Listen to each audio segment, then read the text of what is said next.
In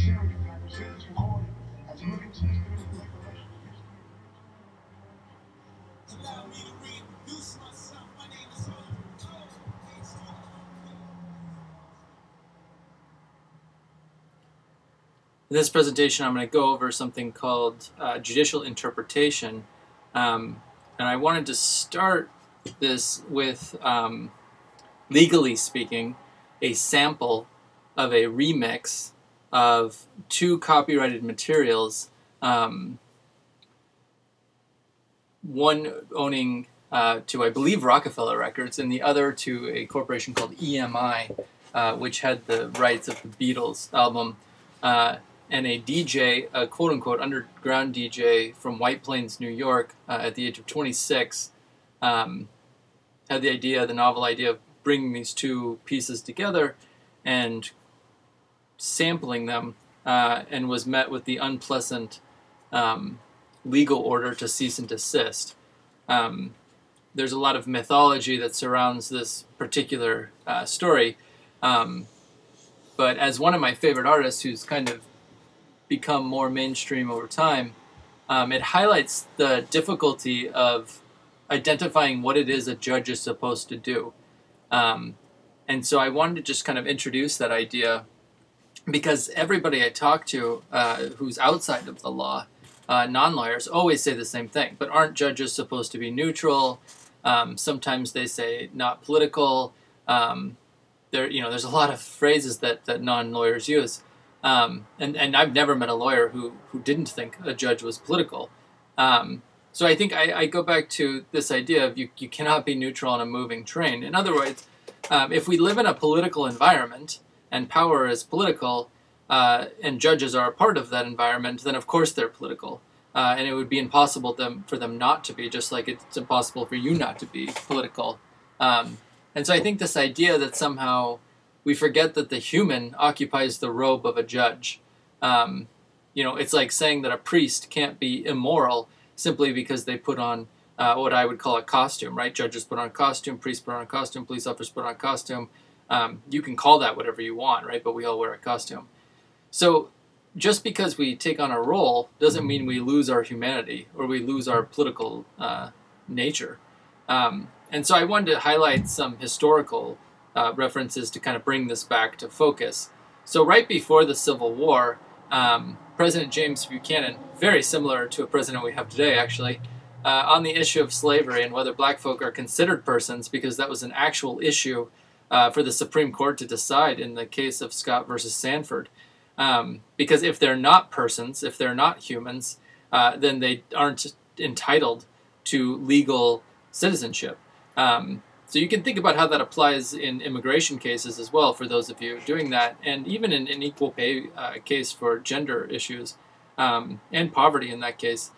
You see how this idea of like judges are deciding something that probably would be better decided, right, in the realm of politics, and so it appears that they're outside of politics, but they're very much connected to it, and that's what we're going to try to understand better in this presentation. And then that will tell you how to write your judicial opinion assignment, which I'll get to at the end. So the point that Buchanan was making here is I think not understood, or it's not appreciated enough, given the political climate and the constitutional crisis that we are presently in, as this very strange election with all sorts of allegations of cheating, rigging, foreign interference, the validity of such, is coming up. President Buchanan, even in a similar time in 1860, said, it's my observation that the election of any particular person to the office of the president does not in and itself justify dissolving the Union or civil war. So in other words, just because you lose or your person loses in an election, that is not sufficient reason to attack the entire institution. I say that because, Buchanan is trying to play both sides here. He's trying to be neutral. But clearly the election coming up is going to have such profound consequences that there are folks on there's more than two sides in this particular election, but there are enough people who are watching this election who are ready to dissolve the union. And so I think the point I'm making here is that the president, was trying to distance himself from a Supreme Court decision. This president Donald Trump is trying to link himself to a Supreme Court nominee. So you see how different we've come, but how the issue of politics has basically stayed the same. Which, considering we've never actually taken a serious look at slavery and the consequences and the reparations thereof, it's not surprising that we're in the same boat that we were in 1860 and in the 1700s. If not, for a judgment on the West, going back all the way to the 1400s with the beginning of colonialism. So if we think about it then in practical terms, switching gears, a judge can take a stand against the Constitution. The judge can take a stand against convention in the United States. And that's what Judge Cushing did in Massachusetts in 1783, where he said, very clearly, it's my judgment as a judge, as, slavery would be effectively abolished if we were to grant rights and privileges to folks, right, in this case black folks, which would make it incompatible and repugnant to the existence of slavery. So in other words, if people were treated politically and socially equal, slavery would be impossible. I think this is an interesting idea because it actually provides a solution to the problems that we're having and a negotiation that would involve fundamentally taking a second look at what our political and social values are. And then I think if we look at this from an academic point of view, or what we're supposed to be doing here in school, is judges had to settle interpretive controversies in these cases largely because legislators were unable and unwilling to establish a consensus on a particular policy outcome. This is not just applicable to labor and civil rights cases from 1898 to 1935, but this is what this scholar was looking at, a former professor of mine. And I personally have used this same framework to look at immigration laws over the last 300 years and how those relate to the legal exclusion of Africans in the Atlantic slave trade. And, it's a consistent issue that the legislature, that politicians don't want to solve these issues, that they keep compromising, that they keep putting things off, and that the courts ultimately have to make decisions on these things. And as much as the courts try to defer, legislators and more presidents have been deferring back. So, courts have been trying to say, well, these are really political issues. These are things that you should be deciding, through voting and through participation and through debate. But those places are saying, no, we don't want to be responsible. We need somebody to make this opinion up for us. So even if we were to accept the idea that judges should be neutral, right? They're not neutral, and it's probably impossible for them to be. But let's just say we wanted that ideal. The political process with politicians and the presidents and the agencies that work for the president are not allowing the judges to be neutral in the first place. So it's kind of like doubly inconsistent that judges would somehow be neutral. And then finally, I think, this is just too much. I mean, this is just amazing to me. Justice Kavanaugh, knowing that his Senate testimony was going to be recorded, so he's a Supreme Court justice who has said these things. Sometimes I've had too many beers. I liked beer. I still like beer. But I never drank beer to the point of blacking out, and I never sexually assaulted anyone. If you were looking for fair process, you came to the wrong town at the wrong time, my friend. This is now a man who works in this town, in this time, and is saying there's no fair process. In other words, he's admitting that it's political and that he's defending himself for incredible behavior because he feels like he's being politically attacked. I mean, this confirms that it is a political environment and always has been. It's just much more visible, I think, to most folks than it had been in the past because of social media and because of the 24-hour news cycle. But let me, go into further detail of, how does one become a Supreme Court justice? Well, obviously, you need to go to law school, although it's not required. There's no requirement in the Constitution saying that you must go to law school. It just so happens that everybody does. And obviously, the current Supreme Court all went to law school. And it's shocking that they all went to Yale and Harvard, right? Well, no, because most of them, if I'm a Republican and my family has enough money to send me to Yale undergrad, I go to Yale, and then I go to Yale Law School, and then I graduate, with my law degree from Yale. And if I'm a Democrat, I go to Harvard. If I can't get into Harvard, perhaps I go to Columbia, or now I guess NYU or Berkeley in California. But then I go to Harvard Law School, and I graduate from Harvard Law School with a law degree. Now, is there any difference? No, of course, you're studying the same law. In fact, these two schools are studying the same things that you're studying. But, they're in their political camps. Yale is largely Republican, and Harvard is largely Democrat, although obviously they have a mixture of both. But they're all from the elite, right? They're all from wealthy backgrounds, and a handful of people get scholarships to go there. But they're still amidst this elite environment, and it's very difficult to compete, as Justice Sotomayor will kind of, confirm if you watch YouTubes or do the reading at the end of this of the reader. But then you've got, independent, right? I goes to public college, meaning they're not a Republican, they're not a Democrat. They don't come from families that have, donated to the Republican Party. They're not from politicians. Their parents aren't lawyers. So independent or I goes to public college, just like you, then gets debt to go to law school, right? Because how else are you going to pay for law school? I think it's great that people are trying to figure out how to pay it off in time, and I think that's a wonderful idea. But obviously, it shouldn't be so much money. But the way it works is even worse than that, because a Republican gets a clerkship for a federal judge appointed by a Republican president, usually in their second or third year of law school.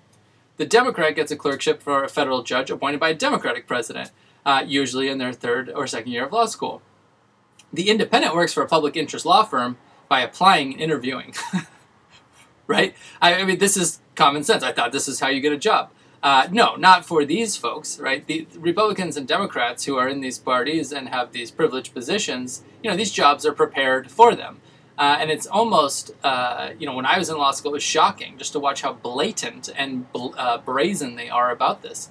But it gets worse, right? Because then the Republican goes on to work for a Republican-dominated law firm and makes $250,000 plus benefits, plus, all sorts of pluses. And the same thing with the Democrat. They go work for a Democratic law firm and they make $250,000 plus. Well, the independent public interest law graduate goes and makes, works for a public interest agency like the government, or works for a non-for-profit, or goes into education, or starts their own business, and maybe even starts their own practice and tries to help, regular people. So they'll make somewhere between $40,000 and $110,000 to start out, but they're going to have at least $200,000 of debt divided by 12 times an interest rate of 9% over 30 years. So you see this structural disadvantage already. If I want to be a judge, it would be better if I could be born into a family that was either Republican or Democrat for multiple generations. It's not impossible, as Justice Sotomayor has proved, and who you can look to get into it, but that's 1 out of 9. And so, you need to be a little bit realistic, and that's 1 out of 9 over 300 years. So, do the math. It's exceedingly unlikely that you'd make it up to the Supreme Court range, and then if we multiply that out by all of the federal courts, everyone is going through some political process in some way. So how do they do this? How do they get into these circles with the understanding that there must be, at any given time, 300, 400,000 lawyers, and maybe half of them have access to this kind of money, so then how do they compete for these hundreds of positions? Well, it's simple. Right, the Republican donates $50,000 to the Political Action Committee of, his or her choice, and then they magically, right, sometime later get appointed to Federal Appeals Court. The Democrat donates $50,000 to the Political Action Committee, and then becomes a member of a board of directors of some great agency like the Red Cross or something, and then gets appointed to Federal Trial Court or a state highest court. And you say, well, why is that? Well, because since about the 60s and 70s, the Republican administration and presidents have been focusing on getting their judges into the appeals court so that they could overturn cases at the lower level. The Democrats caught on to this in about the 80s and 90s, and so they've been trying to get their judges into the state courts and into the federal court system at the lowest level, at the trial court level. So you see the political battle is now in the courts and what they call the politicalization of the judiciary. Although it's not new, it's been going on just under different names for a long time. It was whether you were a segregationist or whether you were an integrationist in the 30s to the 50s, whether you were an abolitionist in the early days, or whether you were pro-slavery. And there's a variety of issues. You could think about it from the point of view of guns rights, or gender rights, or reproductive rights. There's so many different ways to think about this, and they are that complicated when they put together their packets of how they're going to fundraise. Having worked in politics, I've seen this firsthand. But remember, independent, I has not money to donate, does not get invited to be on the board of directors, and so never gets an offer to be a judge. Now, if I'm supposed to be judged by a jury and judge of my peers, that must only apply to the wealthy. And of course it does. And of course you already know you'll get the best defense money can buy. But, right, criminal defense and criminal law is a very small percentage of the overall legal system. Let me say that again because some of you don't know. Criminal law is a very, very small, minute, tiny aspect of the criminal law, of the criminal justice, quote unquote, system, and of the legal system in general. And as a person who's trained to be a lawyer, I spent very little time focused on the criminal law for that reason. And most lawyers don't spend much time on criminal law at all, and most of them go into business law or related fields. So you see now that the judges are very stacked in kind of one way of thinking, and they're very much biased against others. So when you think of something like bail reform, you might ask something, well, how come the judges don't see how terrible this is and how inequitable it is? How would they know? I mean, they've never been in a situation where they couldn't afford bail. So then this jumps up. Okay, so then we've got all these personal injustices, but we have public power. And this is the big thing that, ideally you would have learned in POL 51, American government, but, who knows? So the idea being here is that, sure, like you have a private, right? You have private interests, as they said it, according to John Locke in the Federalist Papers. Although I'm not really sure which Federalist paper they're talking about when they say that. They must be talking about Alexander Hamilton. John Jay and James Madison, I don't believe, ever said anything ridiculous like that. But let's assume for a second you have a private right, which is a very strange concept. But let's just say that you believe you have a right to something privately. It's yours and you hold it by yourself. The people who are going to make the decision as to whether you have that right actually are in the public sphere, right? They're in the court system. They are the police in the community. They are the people who are going to decide whether to hire you, et cetera, et cetera. So you don't really have a private right, but you're going to be judged in the public sector, and the power you have in that system is going to determine whether you win or lose. So it's a personal injustice, right? But it happens in the public arena. So in any given case, and here we're looking at a particular issue of something that would be kind of shocking if you thought about it. The executive branch, the president, without any authority in the Constitution, decides to just literally take physical land from an American Indian reservation. Now, this would be shocking if Donald Trump was the first president to do this, but it's not. There's many presidents who have done this, even though they don't have the authority. There's nothing in the Constitution saying that they can do this. So in this case, we have the power of A, the Trump, with the quote-unquote power of Article 2 that he's going to claim, against B, the American Indians, which don't have a constitution authority in the United States, and A gets B to do something that B doesn't want to do. B doesn't want to give up its land, and yet A wins. So what power does B really have? Well, B has the power to resist and then claim rights, right? It's an abstract concept. Hey, we have group rights in this public arena. You can't treat us this way. In the hopes that C, you and me, might intervene, right? We'll get involved. We'll go protest. We'll have some signs. We might, commit some civil disobedience. Or that A, through this process, will change their mind and say, okay, I realize what I'm doing is horribly wrong. But, if injustice is personal and power is political, then how can we envision a remedy that a judge could kind of put in? So then you be the judge, right? You'd need to gather the legal facts, and these are opposed to scientific facts. So, we're not interested in, the scientific process or the scientific method of determining what is objectively true. What we're interested in, what are the legal facts that have been accepted within the court of law. And so the plaintiff, right, the person bringing the lawsuit, or the prosecutor in a criminal case, the one bringing the criminal procedure, brings together their facts. The defendant in both cases then says, well, we agree that these are facts, but we disagree that these are facts. The ones that they disagree on are the ones that go to trial. So when you think of like a plea bargain, for example, or a settlement, you're basically saying, I disagree with these facts, but I'm willing to take the punishment, or I'm willing to pay this price anyways.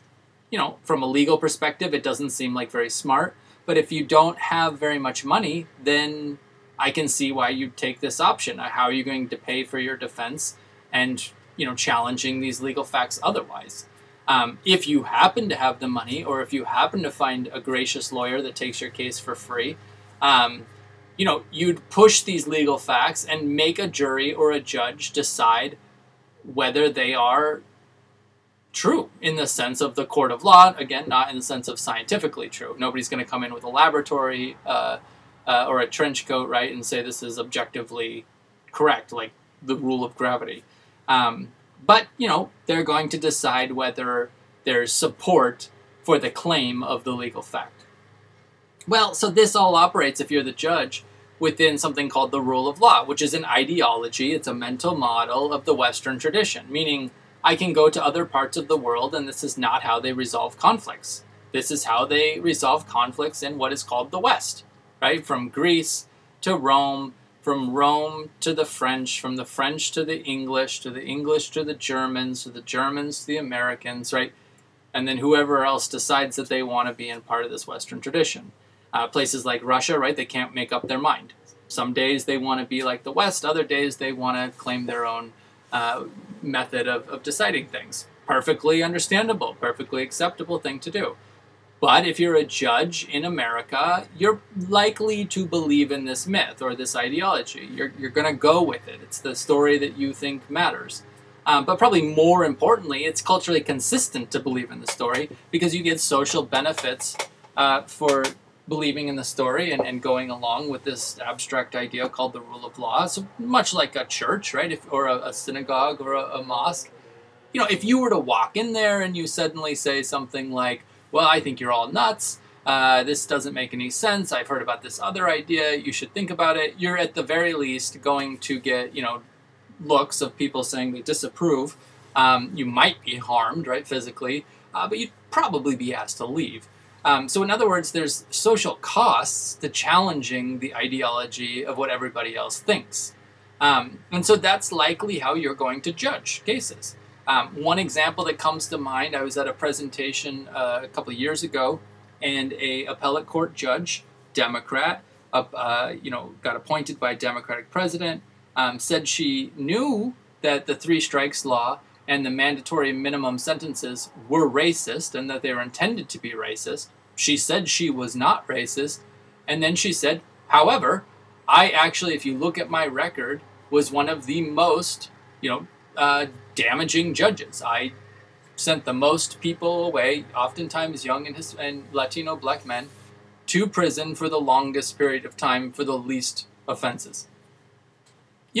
So when somebody asked her rightly, why did you do it? She said, I didn't want to be overturned, and there was a lot of political pressure within my party to go along with this story. So you can see how, even if you felt like you were going to, be an independent judge, it's highly unlikely given how you became a judge. However, there are a few restraints or constraints. You have to be able to link your decision to previous cases. In other words, previous decisions by previous judges. And then these are loosely tied to something called legal maxims. So something like a famous one I think that you might have heard is caveat emptor, which is Latin for beware, buyer beware. So you can't go to a used car lot, look at the car, inspect the car, drive the car, ask the dealer questions about the car, pay the money for the car, and then, 3 months later, say, well, this car wasn't, exactly what I thought it was going to be. I thought it was going to get 32 miles to the gallon, but it's only getting 28 miles to the gallon. Well, they'll have fine print that you didn't read that'll say, well, it gets 32 miles to the gallon if you're on the open highway in Nevada and blah, blah, blah, blah, blah, right? And then what they're quoting there is the rule of thermodynamics. But you don't know thermodynamics and you don't know the law, so you say, this isn't fair. I feel like this is personally unjust. Fine, take your case to court. However, guess what? The judge is going to say, caveat emptor, buyer beware. You have the duty to inspect that car. So one thing you could have done, the court will say, is you could have taken it to an independent body shop and had them analyze the car and give you a separate report. You must have been a sucker for believing that the car salesman was going to give you a report that was in your best interest. Now, many of you are saying, this is crazy, this is unfair. I agree with you. But remember, the ideology is of the rule of law. And the rule of law, first and foremost, places a preference for economic stability and economic predictability. So if everybody could return their car every time that it didn't work the way they wanted, everybody would return their car every time they wanted a new car. That would not be economically stable. And so judges are going to make this decision to keep this social order going. Now, the other thing that they're restrained or constrained by is something called canons. And Justice Scalia, along with a legal scholar, wrote a very interesting book called Reading Law, which puts all these canons into one place. And so, there's hundreds of them, but the one that you need to think about is like basically you have to give a somewhat, right, I'm going to say somewhat, common sense interpretation of a law or of a case or of the Constitution. Now, I'm going to give you a common sense one, and you can disagree with it. The Second Amendment says the right to a well-regulated militia. Now, I don't feel like you need to read further, right? Common sense would say militia. And the common understanding of militia has always been the National Guard. Now, if somebody says, yes, but in New Hampshire, the militia was 8 guys who drank beer and bought guns, fine.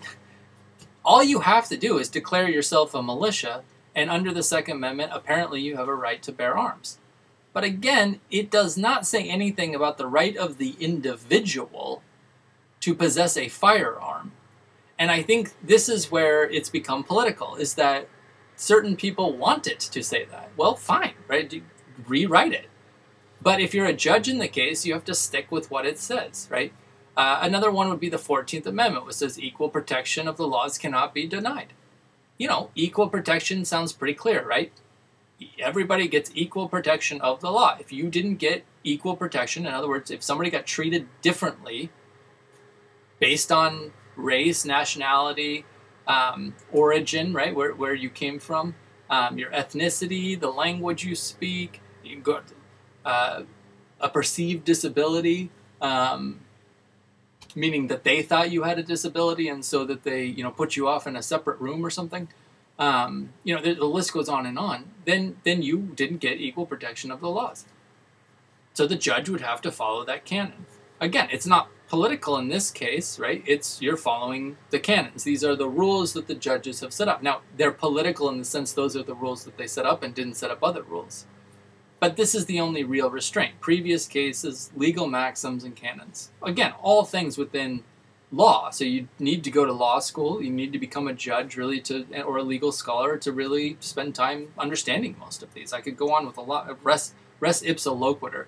That one can give you a headache for years and years.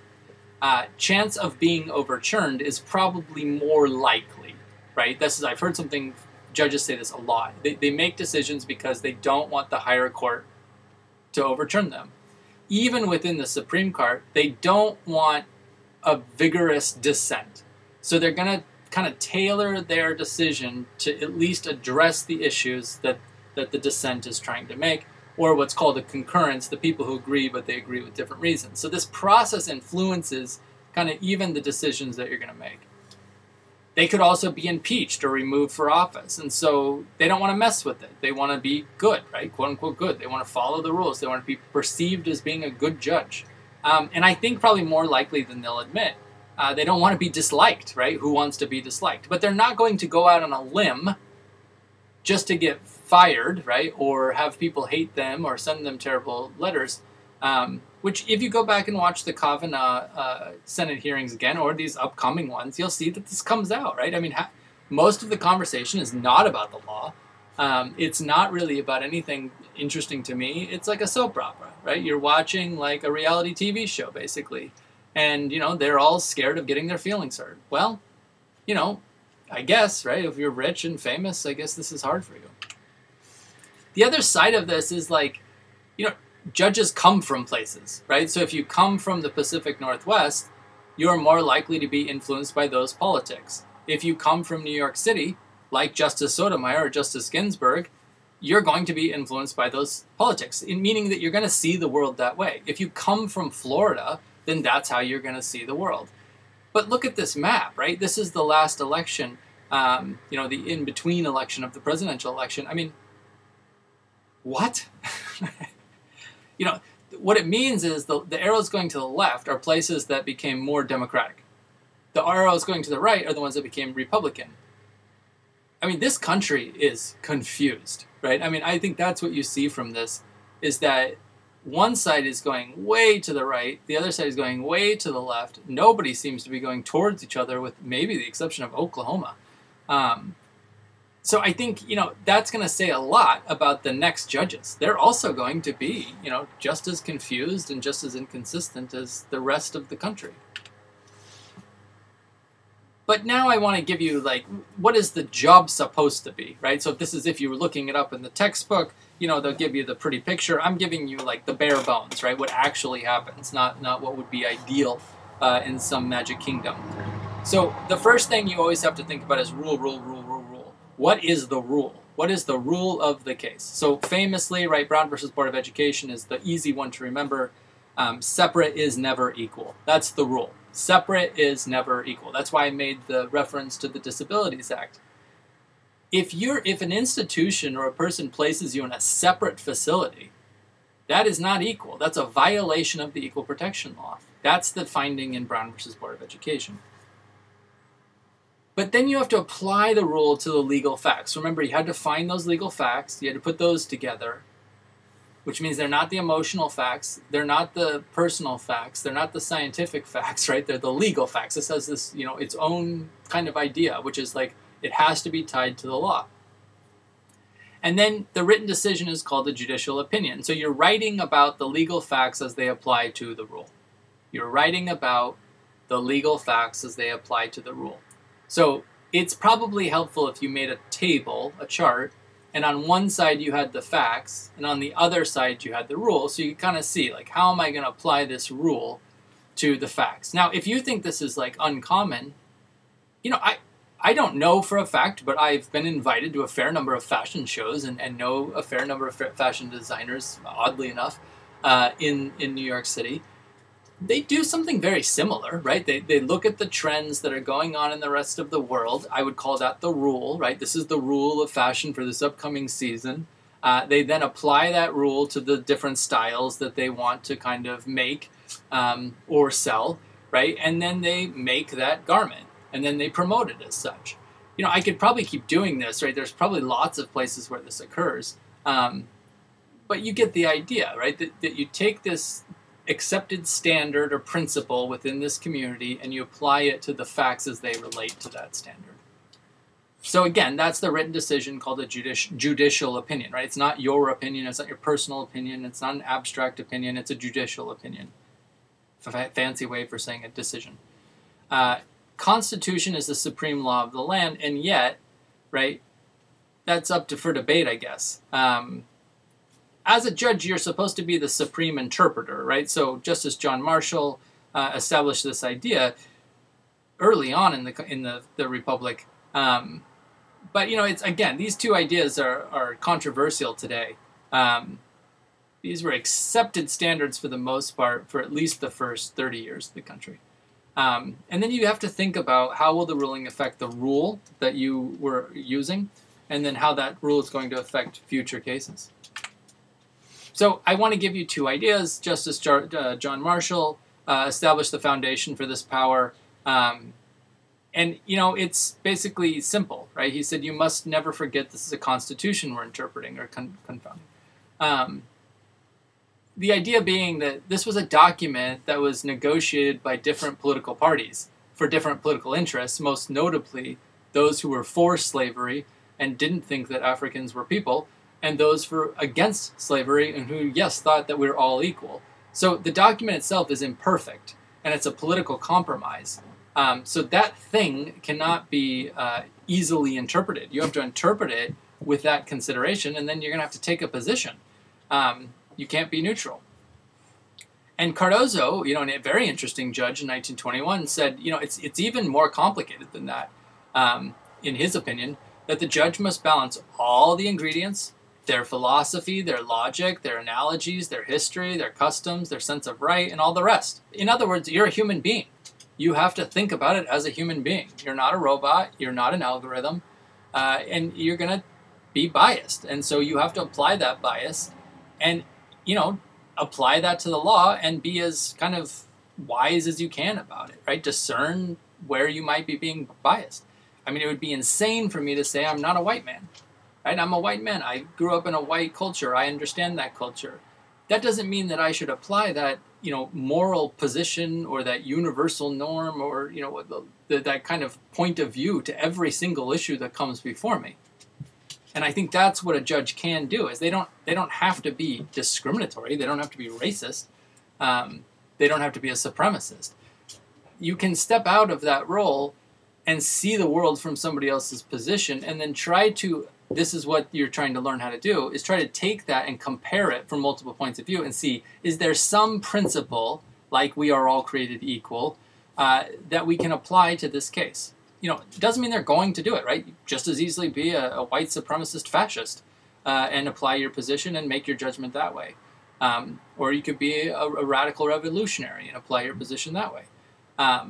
But, you know, I think, you know, if you're really interested in this, I can give you a handout called The Adversary Judge, The Experience of the Trial Judge, if you want information. You don't, this is not a required reading. But, you know, it's if you want it, you can have it. So the next slide is, you know, your assignment. So it's 30 points possible. I'll go over the grading, you know, policy in a second. I'm only looking for 3 to 5 pages. I'm just seeing if you can try this out. I don't expect that you're going to be perfect on it. So first you're going to review the case hypo. It's on the website. I will, you know, post it prominently. I will share it over Blackboard announcements. And it's a drop-down menu that says hypo. I'll warn you now, it is a problematic hypo. I wrote it intentionally to be problematic. There are legal violations all over that thing. In law school, we'd call it parade of the horribles, right? One horrible thing after another. This is pretty consistent with how these things work in real life, too. So you start by identifying the legal facts. Go through that and just say, okay, what are all the potential claims here? And what are the facts that would be relevant to those claims? So this is not in it, so I'll use this example. You know, let's say that a baseball player goes to a contract negotiation meeting in a restaurant in a hotel that is not following the quarantine procedures of the governor of that state. And that baseball player contracts COVID-19 and was never warned that he was going to have to go to this particular location and that they didn't have these precautions. Would he be entitled to a claim against Major League Baseball for getting sick, right? Well, I position the legal facts that way, so then you'd have to look up the relevant case law and see what is the duty that Major League Baseball owes to him, and did they breach that duty? So, you know, I just want to give you the idea that's kind of what you're looking for. You could also play around if you think that there are criminal charges in that hypothetical. I'm not going to say that you can't, right? You can. So what you want to try to do, here are the hints, right? Number one would be just try to write it out, right? Just try and write out what you think the law or the rule is that you think might have been broken. And then just remember something, you can't help everyone, right? So you're going to have to take a position against multiple people. So pick the person that you want to defend the most. And I'll be curious to see who you end up picking, because there's multiple claims in there, like I said. And then you're going to go to, and that includes, quote unquote, the defense. I mean, you can take a position on anything. So then you could do one of a few things here. You could go to Google Scholar and see if you can find a case on point. And I have a YouTube I can give you on that if that's the route you want to go. Or you can go to the Legal Information Institute of Cornell and search for a state or federal law. I mean, you could just easily Google that, right? So if you think like, oh, this seems like a workplace discrimination thing, I'm going to Google workplace discrimination and see what the law is in New York. When can I bring a claim in New York or in the federal law? Or you could look up the United States Constitution and the Bill of Rights and see maybe there's a constitutional claim there. Maybe they violated one of the amendments. Or maybe they exceeded their power as laid out in one of the articles of the Constitution. Or you could look up the Declaration of Human Rights and see if there's an international violation and bring that claim. But anyways, what you're going to do here, again, it's only 3 to 5 pages, is use one of those rules. Don't do all of those things, right? Use one of those rules. Look for the principle, right? What is the principle here? Like, we are all created equal. Separate is never equal. And apply it to your legal facts and then make a decision. So identify the legal facts, pick a rule, support it by one of these legal sources, and then make your decision based on applying that rule. Now, it's due by December 1st. You can email me drafts. You can Zoom with me and talk about it. You should do your best, right? Don't think of it this way. Think it's a test. You need to get started. So don't hold off. Don't say, I don't know how to start, right? Just start. Just get going. The first thing to do is to read the hypo and kind of come up with a rule. Email it to me. Make a Zoom. Let's talk about it. But do your best, right? Like, give it everything you got. And then here's the grading criteria. Nice and simple, right? I don't want to complicate this for you. I just really want you to get the experience of doing this. So a C minus, right? Let's say that you just started out. It's the first thing you've ever done. You'd get 5 points.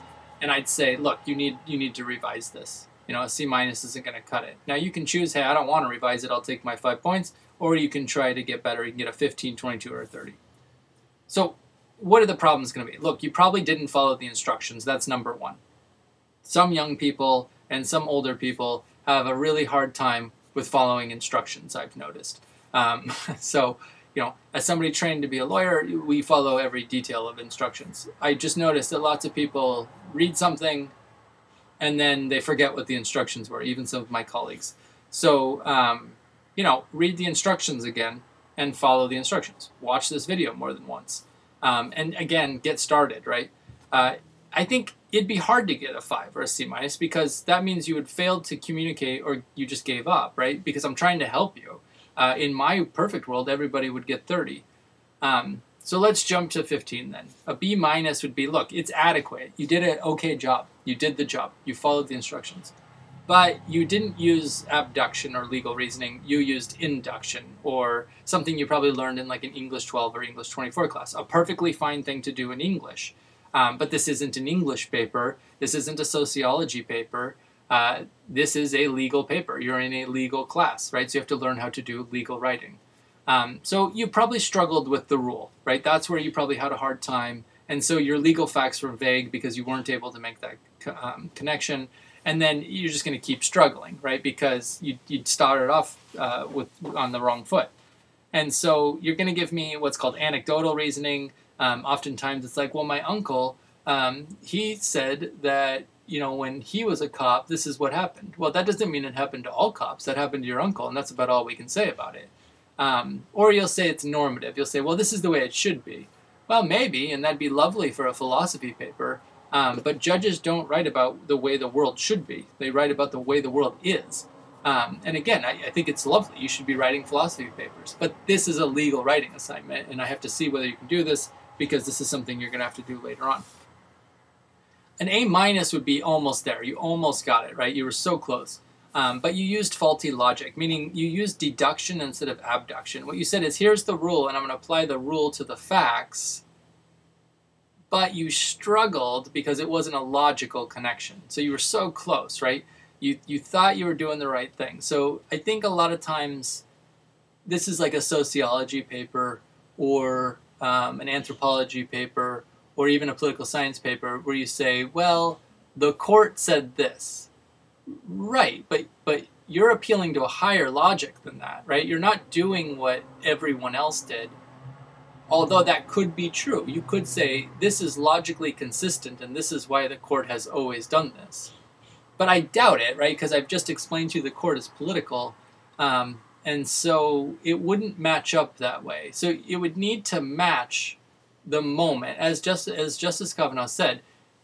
We're in this city in this time, right? So if you're quoting to a case, let's say, Brown versus Board of Education, a principle could apply, but you're going to have to appeal to a higher logic to understand what that rule is, right? Separate is never equal was a rule for that time. That might apply, like I said, to the American Disabilities Act. But if you're trying to apply that to the issue of racism, a lot has changed since then. In many ways, has gotten worse. And so integration can also be unequal. And so I might have given you a clue if you're working on that side of it. But, that would be abduction. You're applying a rule and then applying it to the case at hand, not a mystical or, a normative situation where you wish things were different. You're saying, like, this is the fact pattern that I had. So I think you're seeing what's going on there. You have to use, in order to get 30, you got to use abduction, meaning you have to apply the rule to legal facts, apply it as a consistent, logical process to show that those two things actually make sense. And then this third thing that you're making is called the decision. That has to be consistent with the original rule. I hope what you get out of this is that you'll see that it's going to take more than one draft to do this well. And secondly, this is not easy. Being a judge is very difficult because you really have to understand the law and you have to understand this logical thing called abduction.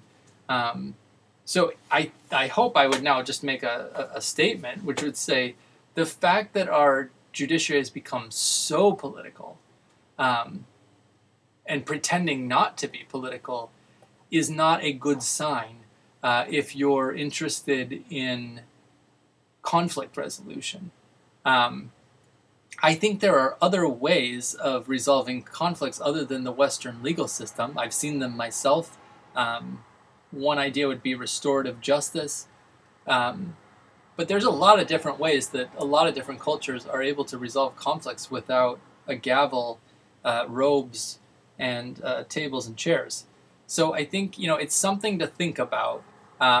So you're just kind of showing me you can do this, and then the last part will be we're gonna think about critiquing this. Like, is this really popular justice? Is this really getting at equality or equity? Is this really something that we want to continue with? But on the other hand, understanding that this is the political beast that we kind of deal with in this country, and it affects all the other quote-unquote departments of American government and of the quote-unquote system of criminal justice. And so I think just to understand that point is really what I'm looking for here. But I would like you to try to have some fun with this, right? Like, just try to follow the process, get some help from me, but really think of yourself as a judge and really take yourself seriously. And by this time, you will have studied quite a bit about law and justice. So I think you can do well. And in the past, students have done well if they follow instructions, if they talk with me, and if they do multiple drafts.